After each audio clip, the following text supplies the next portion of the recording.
Hello all, we have Team 7 here. My name is Susie, Justin, Orlando, I'm Mark, and Sean. And today we're going to talk to you about our iteration 2. So a quick recap of our project. We are working with UNUM from Chattanooga, Tennessee to create a ticket analysis system for their IT department. We are going to be doing the ticket analysis through a website. This is the login page.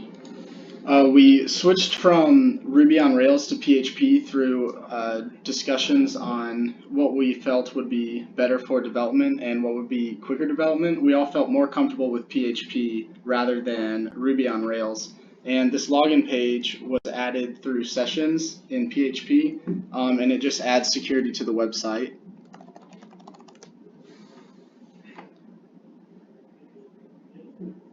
So here on the main page we see incident results, and there is no data on there because when we switch from Ruby on Rails to PHP, we didn't have enough time to actually put the data on here, but it's definitely going to be there in the incoming iterations.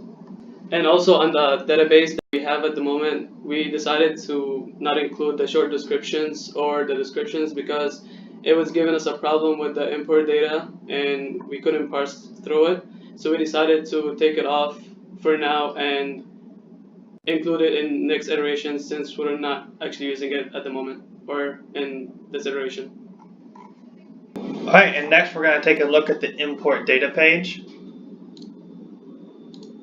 On the import data, we currently don't have any of the validation for the files. So this current iteration, we're assuming the file has the correct headers and the correct data. In a later iteration, we're going to add handling for cases where it has incorrect headers or they're out of order or anything like that.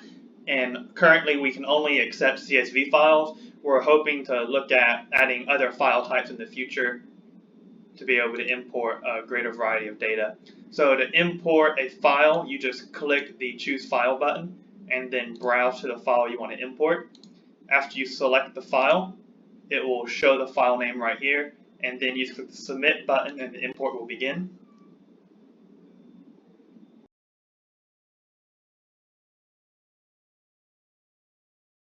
Also with this iteration, I had the story card of coming up with progress bar, as you can see. and also we thought it would be useful to see which entries were successful versus which ones was failed to import. So here on the left we have the successful imported entries, and on the right we have the failed entries, which you can browse and see which ones failed and see what happened on those that had failed. Right now, the reason the ones on the right failed is because they're already in the database. So you can't double import the same data over and have duplicates. The system won't allow you to have stuff like that.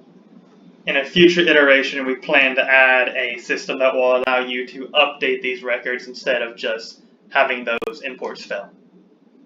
Over on the left, we have the selected items. Over here, you'll be able to select between the topics shown, and then you can also search in some of them, and when you type something in, you can make a selection, and you can submit. When you hit submit or reset will take away all of your selected items, and submit will alter the data that is showing from the database.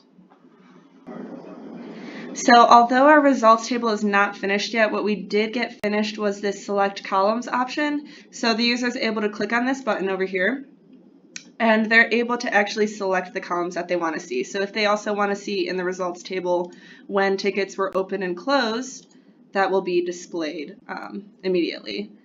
Likewise, you can also unclick and take away. And notice while you're in this menu up here in selected items, the categories change so you also know quickly what you have selected and what you have not. So for our next iteration, we are planning on finishing our tiles, which you can see over here. We renamed them to number of tickets, time to close, tickets per employee, and opened versus closed. So out of our mockups, what they kind of look like is we have on the y-axis the number of tickets, and on the x-axis the day. Our plan is so that on the home page you will have a date interval that you'll be able to select, And after you select all of your different categories, the tiles will change based off of what you selected. So over here we can see just a long-term graph over the number of tickets per day. Also, we have the time to close, which we plan on being able to select if you want to see the time in hours, minutes, days, etc. Over here we have our employee pie chart, which is pretty self-explanatory. It'll list which employees had worked and closed tickets during that time range and how much work they're doing compared to others. And last but not least, we have this fourth tile to display how many tickets are opened versus closed on any specific day. So the last thing that we did here to improve the organization of the team is just create a team calendar. As you can see, our work days are Mondays and Fridays. Also important to note, every Monday we will have a UNUM call at 3:30 and a stand-up with Dr. Ganad around 5:45. And other than that, you can see that every 3 weeks we will have a video demo and a report to send and submit. And the last notable date to mark in your calendars is going to be April 27th, which is our final showcase and our final report day. So yeah, thank you for watching, and we will see you again in 3 weeks.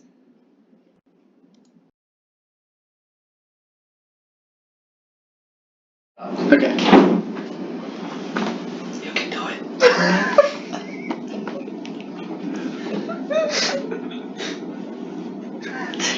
Stop, let's do that. Oh.